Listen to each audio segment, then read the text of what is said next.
Salut à tous, j'espère que vous allez bien, c'est Romain et on se retrouve aujourd'hui pour faire un point pêle-mêle sur l'actu au PSG où un nom est sorti au poste de numéro 9.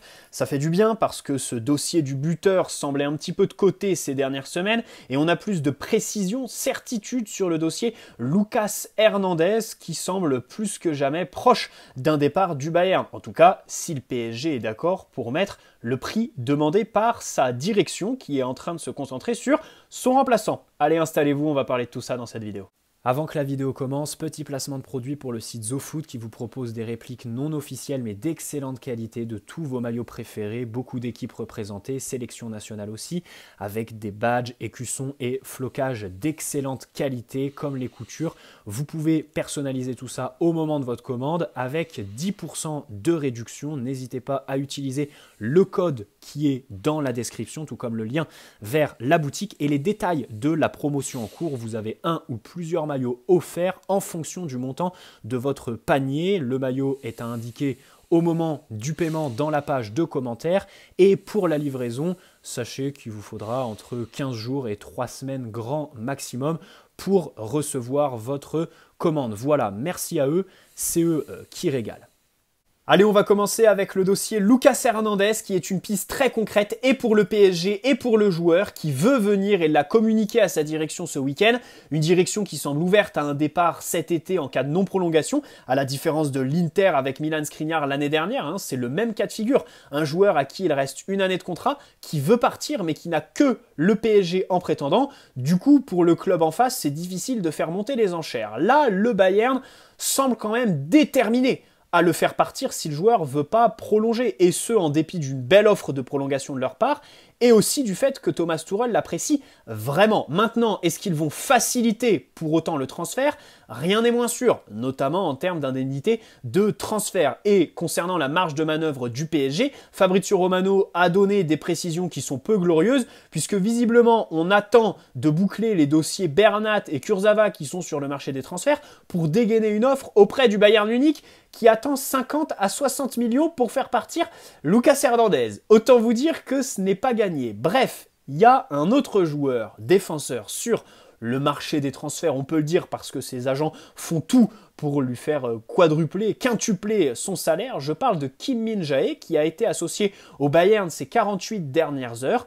Bizarre, juste après l'annonce du départ de Lucas Hernandez envers ses dirigeants. Et oui, ce week-end, les sources allemandes, donc de l'entourage bavarois, nous annonçaient que Hernandez a dit à sa direction, à Thomas Tuchel, je veux partir du PSG. 48 heures après, ça dégaine pour Kim Min-jae. Premier point, voilà pourquoi j'ai peur de faire partir Kylian Mbappé dès cet été. Les mecs n'ont même pas vendu Lucas, le PSG n'a même pas fait d'offre, qu'ils sont déjà sur son remplaçant, en train de négocier son salaire sur un mec où tu fais quand même une très belle affaire, sachant que la clause libératoire de 47 millions valable du 1er au 15 juillet est quand même alléchante. Il y a Manchester United pour la Première Ligue qui est sur lui depuis des mois, le Coréen. Donc c'est pour ça que nous, vu comment on a géré les départs de Mota, de Thiago Silva, d'Ibra et même l'année dernière de Di Maria que tu fais partir, alors je veux bien que tu aies Messi dans ton effectif, mais tout ça pour faire Carlos Soler le 31 août, alors que tu le fais, on le sait très bien, pour aider Valence qui a des soucis financiers, notamment dans les paiements du transfert de Gonzalo Guedes, qui est d'ailleurs, je crois, ton plus gros transfert de toute ton histoire, 40 millions d'euros. Bon bref, c'est pour ça que j'ai vraiment peur de faire partir Mbappé, parce que ce club ne prévoit pas grand-chose. Déjà qu'on recrute sans avoir d'entraîneur, on fait filtrer dans la presse qu'on veut faire partir Mbappé, on fait les gros pecs, alors qu'il y a encore un mois, on nous disait que le projet, ça allait être tout recruté derrière lui. Bon, je me dis, plutôt que de faire fuiter dans la presse et de faire cette guerre de communication, commençons par parler, négocier avec les potentiels remplaçants de Mbappé. Vinicius vient de prendre le numéro 7 au Real Madrid et Raphaël Leao prolongé jusqu'en 2028 à l'AC Milan. Voilà, sa clause libératoire de 175 millions d'euros sera activable qu'à l'été 2024, été durant lequel Marcus Rashford, potentiel remplaçant aussi, sera libre de tout contrat. Autant vous dire que tout porte à croire que si Mbappé part cet été, il sera remplacé n'importe comment. Voilà. Et c'est pour ça que personnellement, je préfère attendre 2024, surtout que 200 millions d'euros. On sait très bien que comme nous sommes un club État, on n'a pas besoin de vendre un joueur pour les faire. QSI les injecte. 2017, je sais pas si on se rend compte, on fait Neymar et Mbappé, et en juin, on s'offre le luxe de refuser 80 millions pour Verratti. Tout club normal aurait commencé par accepter Verratti en juin pour faire justement ne serait-ce que la moitié de Neymar un mois plus tard. Voilà, on sait très bien que l'argent vient du fonds souverain, et voilà. Bon bref. Ensuite, sur les profils. Alors j'ai vu les supporters parisiens s'extasier, le Bayern va faire Kim Min-jae, nous on va prendre Lucas Hernandez poste croisé, c'est lamentable, le PSG fait n'importe quoi.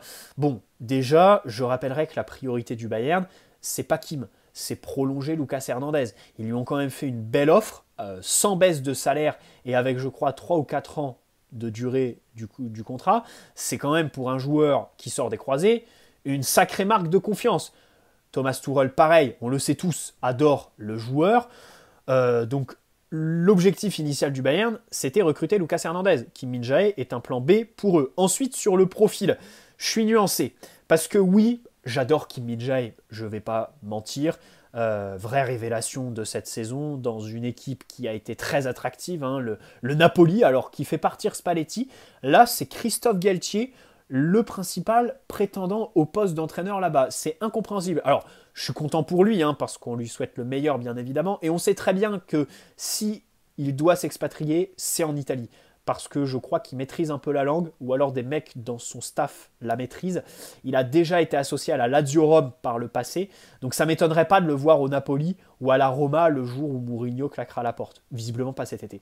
Bon bref, dans tous les cas, du côté du Napoli, jeu très attractif cette saison, passé à Christophe Galtier, qui n'a maîtrisé pas grand-chose d'autre que le 4-4-2 régular dans sa carrière, ça me paraît osé. Et puis même pour Christophe Galtier, passer du PSG où tu as pris 15 ans en une année, où tu sembles complètement lessivé, essoré et où ton premier besoin c'est des vacances, au Napoli où quand même le challenge est très très relevé parce que là Galtier s'engage à reprendre un Napoli qui sort de la saison de sa vie. Je ne sais pas si on se rend compte du challenge pour Galtier. Bon, si ça se fait, tant mieux pour lui. Et puis surtout, alors là, RMC nous a dit que les négociations concernant son départ du PSG n'ont pas beaucoup avancé. Visiblement, il tient à avoir ses 12 mois de salaire pour partir, les indemnités. Bon, je suis peut-être naïf, mais je trouve ça dommage, sachant que le mec veut rebondir tout de suite. Peut-être que le Napoli peut payer une indemnité au PSG pour justement le libérer de son contrat.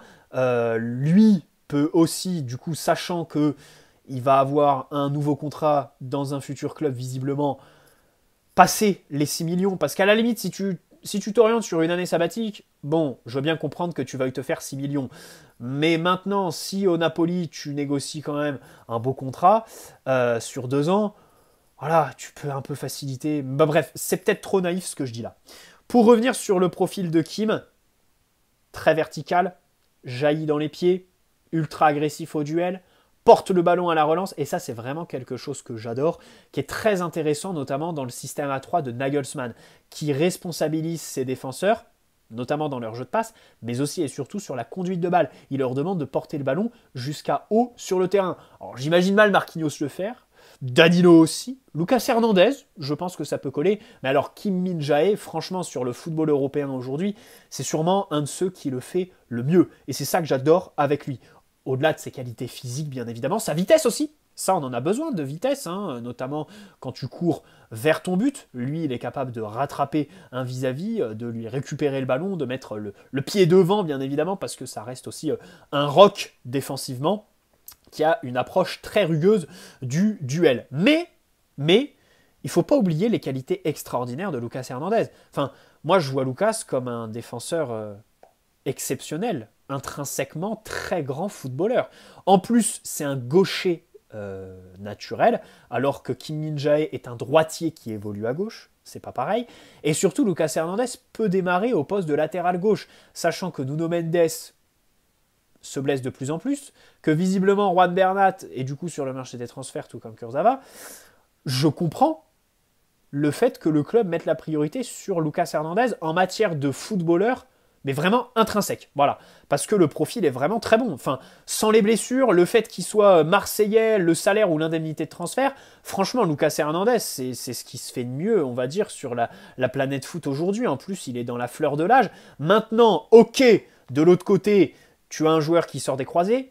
Je dirais que la convalescence s'est pas trop mal passée. Il n'a pas rechuté comme un Chiesa par exemple, hein, pour ceux qui voudraient recruter, parce que visiblement la Juve en demanderait 30 à 35 millions. C'est un très bon ailier droit, mais lui, il met quand même du temps à en revenir des croisés. Hein. Il y a eu rechute, il y a eu de nouvelles blessures depuis. Alors vous me direz, Lucas Hernandez n'a pas rejoué, mais enfin, il a repris l'entraînement. Il n'y a pas eu d'infection post-opération comme avec Juan Bernat aussi. Voilà, donc bon, aujourd'hui, on n'est plus trop au Moyen-Âge, les croisés se soignent, hein, les convalescences se passent plutôt bien. Il y a des joueurs qui ont repris le fil de leur carrière juste après. Gundogan, par exemple, qui aujourd'hui excelle, se fait les croisés en 2017, à son arrivée à City, si je ne dis pas de bêtises.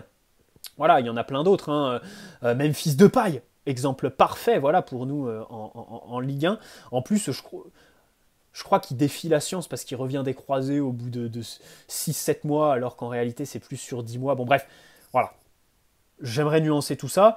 Kim Min-jae, c'est aussi sa première saison au top niveau. Faut pas occulter l'expérience de Lucas Hernandez, qui est quand même formé à l'Atlético Madrid, transféré au Bayern, où il gagne quand même une Ligue des Champions face à nous, mais qui joue aussi quand même un quart de finale, retour au Parc des Princes en 2021, qui est absolument exceptionnel. La Coupe du Monde 2018, même si sur celle de 2022, il se blesse dès le premier match, les croisés. Voilà, il y a quand même de l'expérience qui n'est pas à occulter. Pour moi, il faut être nuancé hein, dans la comparaison entre Kim Min-jae et Lucas Hernandez. Maintenant, au niveau de l'indemnité de transfert, c'est clair que pour moi, Lucas, c'est 40 millions fixes, grand maximum. Voilà. Si on met plus que la clause libératoire de Kim, qui a 47 millions, sur Lucas Hernandez, là, ok, je pourrais dire, le PSG a fait n'importe quoi, j'aurais préféré du coup faire Kim. Et puis au niveau du salaire, sachant que Lucas touche 15 millions actuellement au Bayern, je pense que pour qu'il accepte autant de venir au PSG, c'est qu'on le passe à 18 ou 20 millions. Et ça ne m'étonnerait pas. C'est quand même absolument gargantuesque. Je ne sais pas si on se rencontre. Après, de l'autre côté, Kim Min-jae, alors là, Santi Aouna a sorti 10 millions nets de salaire au Bayern Munich. Le Bayern est réputé pour donner des gros salaires à leurs joueurs. Hein. À la limite, peut-être qu'en matière de planification sportive, ils sont meilleurs que nous, mais en termes de masse salariale, faut être objectif. Hein.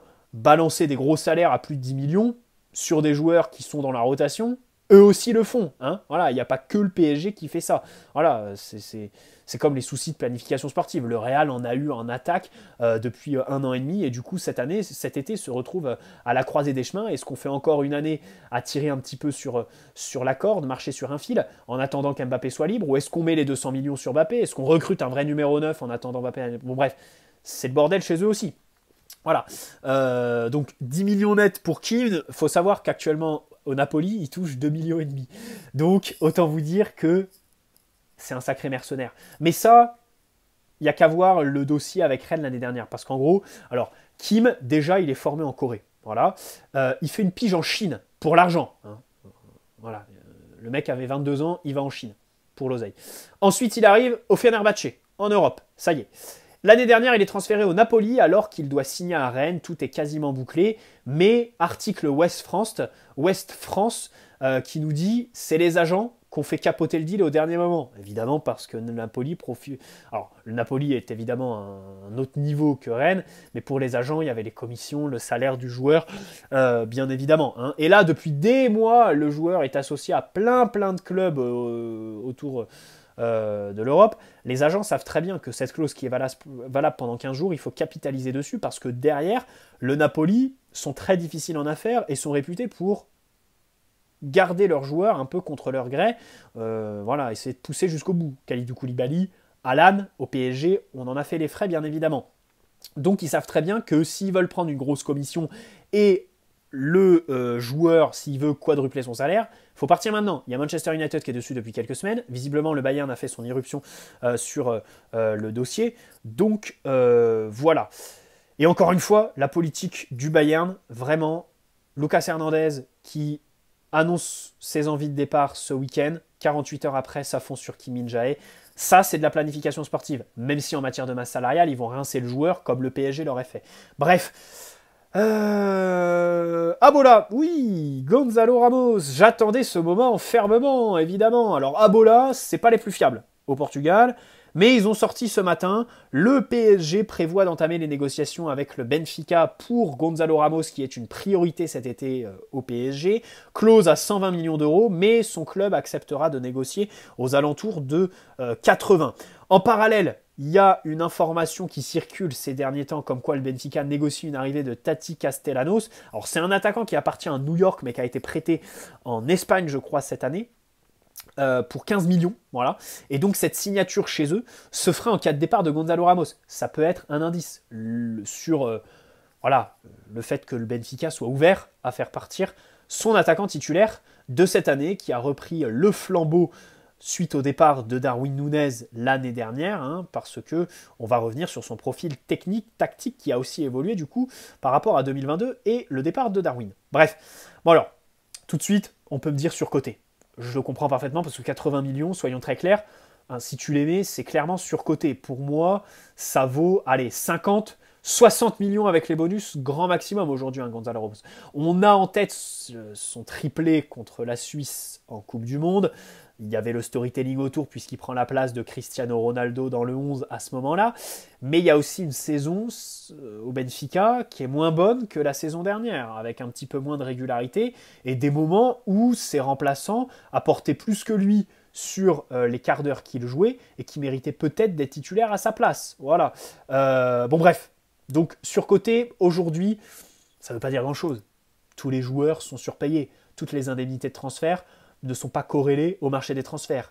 Voilà, Chelsea, évidemment, a tout déréglé depuis l'année dernière. Bellingham à 120 millions d'euros, Tchouaméni à 110, Kai Havertz, Chelsea qui en demande 70-80. Voilà, on va revenir sur Kai Havertz un peu plus tard. Donc voilà, tout est hors sol complètement. Kolo Muani 80 millions, mais jamais il ne les vaut, et encore moins 100 millions. Osimhen 120, pareil. Voilà, donc c'est pour ça qu'aujourd'hui ça ne veut pas dire grand-chose parce que la plupart des joueurs sont surpayés. Pour moi, le vrai indicateur, c'est le nombre de clubs qui sont intéressés sur le joueur en question. C'est-à-dire qu'au PSG, le dernier joueur qu'on a recruté qui était pisté par City et le Real, qui sont évidemment le Graal européen, c'était Nuno Mendes en 2021, qui est vraiment pisté par City et un peu par le Real, plus par City à ce moment-là. Bah là, Gonzalo Ramos, par rapport à ce baromètre, je suis un peu déçu. Parce que je me suis renseigné et il n'y a globalement aucun club qui s'intéresse à lui. City, non. Bon, tu me diras, cette année, ils n'ont pas de priorité sur le poste de numéro 9. Le Real, ça aurait pu sortir depuis le départ de Benzema. C'est sorti dans la presse espagnole. Il y a juste Mundo Deportivo qui en a parlé, mais c'était en mars, en pleine saison. Depuis le départ de Benzema, rien. Voilà. Sachant que ça pourrait être un profil intéressant pour le Real. Le Bayern, qui recherche un 9, que chic. Ils sont plus sur Vlahovic qui sort d'une pubalgie qu'il se traîne plutôt que Gonzalo Ramos. Alors lui, par rapport à l'entrejambe, c'est différent de Vlahovic. Vlahovic, il se blesse à l'entrejambe. Lui, Gonzalo Ramos, son entrejambe, tu peux le voir dans le cadre d'une vidéo où il est clairement en train de se LeBron James et qui tourne sur les réseaux sociaux ces derniers mois. Bref, bon, le Bayern a choisi entre les deux. Hein. Chelsea, par exemple, aussi, qui cherche un numéro 9, ne sont pas dessus. Donc ça, c'est un petit peu ce qui m'inquiète. À la différence d'un joueur comme Kai Havertz, par exemple. Kai Havertz, il n'est pas du tout associé au PSG, on pourrait y penser. Il y a le Real dessus, même si ça a un peu capoté ces derniers jours. Il y a Chelsea, n'importe quoi, il y a Arsenal, pardon. Le Bayern aussi qui a creusé l'idée. Même si Chelsea demande 70-80 millions, pareil, c'est hors sol et ça se fera pas dans ces eaux-là. Mais voilà, voir un petit peu quel club s'intéresse aux joueurs, ça te donne une idée. Et là, moi, voir le fait qu'aucun autre club s'y intéresse, bon, je me dis, si ça fuite dans la presse, dans un média qui n'est pas très fiable, ça a tout de la rumeur menée par l'agent pour essayer de caser son joueur au PSG, justement. Voilà. Et puis surtout, aujourd'hui, attention, c'est pas que je veux pas de Gonzalo Ramos, le profil est très intéressant et je vais y revenir. Mais le marché des transferts au poste de numéro 9 est plus qu'ouvert. Évidemment, alors, Kane, Osimhen, Lautaro, tu proposes 100 millions, je suis sûr qu'ils réfléchissent, même 80. Romelu Lukaku, Vlahovic, comme on le disait, Vlahovic, ça peut être... Enfin, franchement, Vlahovic, ça peut être une bonne idée, même s'il y a ces histoires de Pubadji. 40-50 millions, il pourrait partir de la Juve. À la Fio, c'était quand même un sacré joueur, Vlahovic. Hein, sacré buteur, pivot, comme Mbappé les aime. Et d'ailleurs, Mbappé avait fait son éloge avant le match aller contre la Juve en septembre. Si je dis pas de bêtises, à vérifier, mais je crois. Il y a Romelu Lukaku, si tu veux faire une plutôt bonne affaire. Il y a Alvarez de Manchester City, qui est remplaçant d'Erling Haaland. Alors même si lui, c'est plus compliqué, parce qu'il a récemment prolongé d'une année à City. Voilà. Que je comprends pas trop, donc contrat jusqu'en 2028. Mais honnêtement, si tu leur proposes 70 millions et que tu réussis à convaincre le joueur sur les termes personnels, bon, il y a moyen de faire ce crack, tout simplement, parce que c'en est un, Alvarez. Donc voilà, c'est pour ça que je suis très exigeant avec le PSG à ce poste de numéro 9. Un, parce que sur le marché, il y a de quoi faire, il y a beaucoup de monde. Alors, il y a Colomani aussi, je l'oubliais. Et deux, parce qu'on a un réel besoin. Là, c'est pas de la rotation. On n'est pas sur des dossiers Asensio ou Lee Kang-in. Non, là, c'est titulaire. C'est un mec qui va signer et qui sera dans le 11 début août. Donc, il ne faut pas se tromper. Et j'ai du mal à imaginer Gonzalo Ramos titulaire dans ce PSG. Alors, saison 2021-2022, il éclot avec le Benfica A Pro, hein, après avoir fait toutes ses gammes dans les catégories inférieures, que ce soit en club mais aussi en sélection. Il a participé à beaucoup de tournois où il a brillé. La saison dernière, c'est sa plus aboutie. Il fait 19 buts en 36 matchs, mais il joue en tant qu'attaquant de soutien, aux côtés de Darwin Núñez. Voilà. Il est plus faux numéro 9, qui décroche un peu plus, qui a le ballon plus face au jeu, dans des positions un petit peu plus reculées sur le terrain, chose qu'aujourd'hui on ne recherche pas au PSG. Voilà. Pourtant, la meilleure saison de Gonzalo Ramos, c'est dans ce rôle-là. Cette saison, c'est différent parce que Núñez est parti et il joue beaucoup plus dans un rôle de numéro 9, voilà, dans des positions beaucoup plus avancées, avec un volume d'occasion beaucoup plus important, beaucoup moins de responsabilité, disons, à la construction, parce que derrière, il a quand même 3 joueurs, parce que ça joue en 4-2-3-1, qui, voilà, des zones, sont à la construction, à la créativité. Moins de dribble aussi de la part de Gonzalo Ramos cette saison, moins de conduite de balle, de conservation, voilà. La première de ses qualités que j'adore, et qui le rapproche d'Edinson Cavani, c'est son abattage défensif qui est très réel. Il faut savoir qu'il a été formé en tant que milieu de terrain, numéro 8. Donc forcément, quand tu es attaquant, il y a faire les courses, que Neymar peut faire, par exemple, et il y a savoir défendre.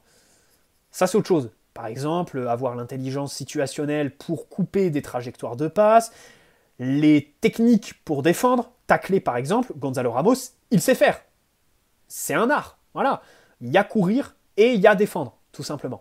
Donc comme il a été milieu jusqu'en U19, c'est à ce moment-là où il est replacé numéro 9, parce qu'on voit qu'il a quand même des sacrées qualités de finition. Il maîtrise tout défensivement. Pressing, repli défensif, technique, comme je disais. En barrage de Ligue des Champions l'année dernière contre le Dynamo Kiev, le Benfica marque un but, pas de Gonzalo Ramos, mais c'est lui qui le provoque parce qu'il chasse un défenseur qui fait une erreur. Et au final, ça fait but pour son équipe. D'ailleurs, en Ligue des Champions, alors il a mis 8 buts sur les 2 saisons, dont 7 cette année. Mais enfin, sur les 8, il y en a 4 en barrage, qui est quand même un niveau moindre par rapport aux phases de poule et élimination directe. Et sur les 4, il y en a 3 qui ont été marqués contre le 8e du championnat danois. Donc 3 sur ces 8 buts en Ligue des Champions contre une équipe voilà, de nulle part. Disons les choses telles qu'elles le sont. Donc ça, c'est à nuancer. Bref. C'est évidemment ce qui me fait le plus plaisir dans son profil. Maintenant, l'effectif est tellement pauvre aujourd'hui au PSG que évidemment c'est un profil qu'on n'a pas et qui nous apporterait.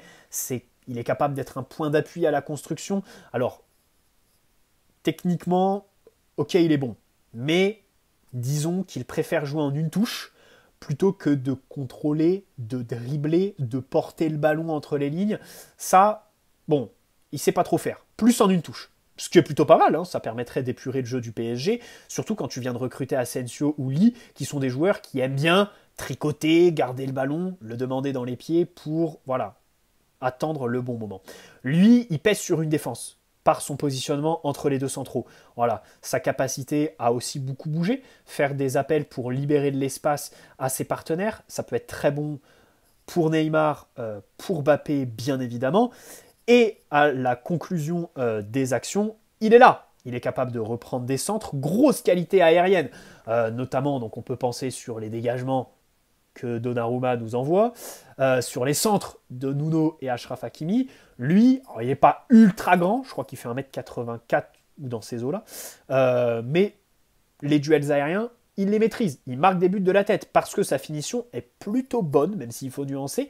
Il est capable de finir avec toutes les zones du corps, enfin des deux pieds déjà, de toutes les surfaces du pied et de la tête aussi. Sur n'importe quelle situation, il est capable de contrôler. Je crois qu'en Ligue des Champions, à un moment donné, il te fait un piqué aussi. Les reprises de volée, dans la surface, de la tête, bien évidemment, sur les centres. Première intention, ça aussi c'est très important, capable de finir en première intention. Ça, c'est quelque chose qui, évidemment, apporterait beaucoup au PSG. Voilà. Maintenant, c'est pas vraiment un joueur de profondeur qui va pas te faire des appels ultra verticaux comme un Osimhen. Ça pourrait être une différence avec Victor. Pour jouer avec Mbappé, pas de problème, parce qu'on sait très bien qu'Mbappé, la profondeur, il adore. Mais le problème, c'est que si Mbappé part, je préfère prendre et un ailier et un numéro 9 qui t'apporte sur la profondeur. Osimhen. Vous l'avez compris, Osimhen, c'est vraiment mon rêve pour cet été, même si j'ai quelques interrogations sur ses qualités techniques dans la densité quand il décroche, le fait qu'il soit blessé assez souvent, et surtout le prix, bien évidemment, qui serait surpayé, surcoté, comme Gonzalo Ramos, vous me direz. Voilà. Donc pour moi, Gonzalo Ramos, pas plus de 60 millions avec les bonus, mais c'est un bon profil quand même. Je ne cracherai pas sur le profil si ça se fait. Maintenant, en tant que titulaire, ça me paraît limité. Bref, bonne soirée à tous. N'hésitez pas à poser un like si cette vidéo vous a plu et vous abonner si ce n'est pas déjà fait. Ciao les amis, prenez soin de vous.